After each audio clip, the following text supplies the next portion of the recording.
আসসালামু আলাইকুম রহমতুল্লাহ বরকাতুহু। বন্ধুগণ, আশা করি আল্লাহ পাকের অসীম রহমতে সকলেই সহি সালামতে আছেন।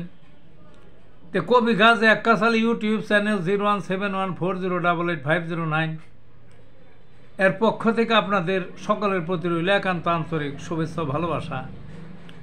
বন্ধুগণ, আজকে ওই বারবার ভিডিও দিয়ে সেই আরেক ভিডিওটাই আবার দিব।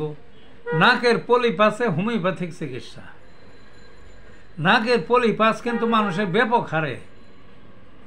আমার কাছে রুগী আসে, চিকিৎসা সরাসরি নেয়, অনেকে জিজ্ঞাসা করে, সেই জন্য আবার করলাম যে এত জিজ্ঞাসা করে মনেও রাখতে পারে না। সামান্য কয়েকটা ওষুধ এই নিয়মে খেলে আর অপারেশনও করতে হয় না, কিছুই করতে হয় না। খাইলে পলিপাসও যাবে আর আনুষঙ্গিক সব সমস্যার সমাধান হবে। 1 নম্বর হলো লেমনা মাইনর মাদার। লেমনা মাইনর মাদার আপনার 1 কাপ পানির মধ্যে 20 ফোঁটা করে সকালে একবার আর বিকালে একবার, আর সাথে সাথে স্যাঙ্গুইনেরিয়া নাইট মাদার 20 ফোঁটা করে। বেলা দুপুরে ওই একটু পানির মধ্যে 20 ফোঁটা খাইলেন, আর রাত্রে 20 ফোঁটা একটু পানির মধ্যে খাইলেন। এইভাবে ক্রসিং করে কিছুদিন খাইলে এই রোগ থাকে না।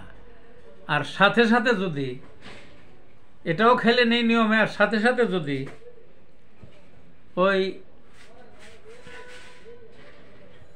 ক্যালকেরিয়া ফস 6X 4টা ট্যাবলেট সকালে, 4টা ট্যাবলেট বিকালে পানি দিয়ে খাইতে পারেন, তাহলে দেখবেন যে কোনো প্রকার নাকের পলিপাস সেরে যাবে। এবং পলিপাসের সাথে যে আনুষঙ্গিক যত সমস্যা আছে, মাথা ঘোরা, মাথা ব্যথা, সর্দি কাশি, জরাভাব, ওলা ধরে থাকে, শরীরে লুম দাঁড়ায়, সবই দূর হয়ে যাবে। ভালো থাকুন বন্ধুগণ।